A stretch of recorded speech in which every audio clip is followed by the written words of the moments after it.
कलहा के वचन सुनकर धर्मदत्त उसके पिछले कर्मों और वर्तमान अवस्था को देखकर बहुत दुखी हुआ। फिर उसने बहुत सोच विचार करने के बाद कहा, तीर्थ में दान और व्रत आदि सत्कर्म करने से मनुष्य के समस्त पाप नष्ट हो जाते हैं, परंतु तुम तो प्रेत के शरीर में हो, अतः सत्कर्म करने का तुम्हें कोई अधिकार नहीं है। इसलिए मैंने जन्म से लेकर अब तक जो कार्तिक मास का व्रत किया है, उसके पुण्य का आधा भाग मैं तुम्हें देता हूँ। तुम उसी से सद्गति को प्राप्त हो जाओ।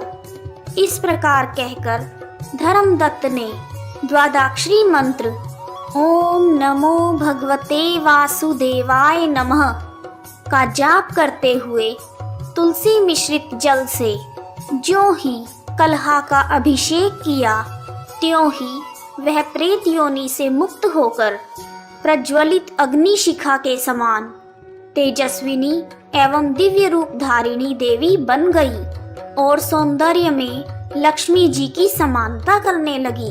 तदनंतर उसने भूमि पर दंड की भांति गिरकर ब्राह्मण देवता को प्रणाम किया और हर्षित होकर गदगद वाणी में कहा, हे द्विज श्रेष्ठ, आपके प्रसाद से आज मैं इस नरक से छुटकारा पा गई। मैं तो पाप के समुद्र में डूब रही थी और आप मेरे लिए समुद्र में नौका के समान हो गए।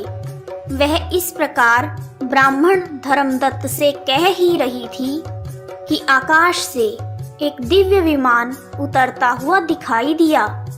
वह अत्यंत प्रकाशमान एवं विष्णु भगवान जी के पार्षदों से युक्त था। विमान के द्वार पर खड़े हुए पुण्यशील और सुशील दोनों ने उस देवी को उठाकर श्रेष्ठ विमान पर चढ़ा लिया। तब धर्मदत्त ने बड़े आश्चर्य के साथ उस विमान को देखा और विष्णु भगवान के पार्षदों को देखकर साष्टांग प्रणाम किया। पुण्यशील और सुशील ने प्रणाम करने वाले ब्राह्मण धर्मदत्त को उठाया और उसकी सराहना करते हुए कहा, हे द्विज श्रेष्ठ, तुम्हें प्रणाम है, क्योंकि तुम सदैव भगवान विष्णु के भजन में तत्पर रहते हो, दीनों पर दया करते हो, सर्वज्ञ हो तथा भगवान विष्णु के व्रत का पालन करते हो। तुमने बचपन से लेकर अब तक जो कार्तिक मास के व्रत का अनुष्ठान किया है, उसके आधे भाग का दान देने से तुम्हें दुगुना पुण्य प्राप्त हुआ है और इस नारी के सैकड़ों जन्मों के पाप नष्ट हो गए हैं। अब यह वैकुंठ धाम में लेकर जाई जा रही है। तुम भी इस जन्म के अंत में अपनी दोनों पत्नियों के साथ भगवान विष्णु के वैकुंठ धाम में जाओगे और मुक्ति को प्राप्त करोगे। धर्मदत्त, जिसने भी तुम्हारे समान भक्ति पूर्वक भगवान विष्णु की आराधना की है, वह धन्य है।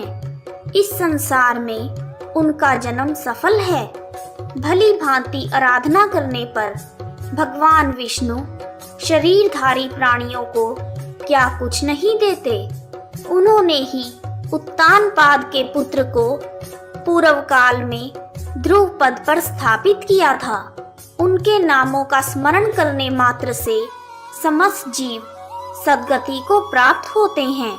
प्राचीन समय में ग्रह से ग्रस्त गजेंद्र भी श्री हरि भगवान की स्तुति करने से मुक्त हुआ था।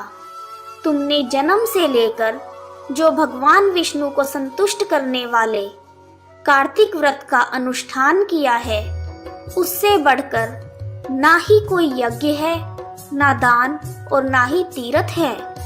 हे विप्रवर, तुम धन्य हो, क्योंकि तुमने जगत गुरु भगवान विष्णु को प्रसन्न करने वाला कार्तिक मास का पावन व्रत किया है, जिसके आधे भाग के फल को पाकर यह स्त्री हमारे साथ वैकुंठ लोक में जा रही है।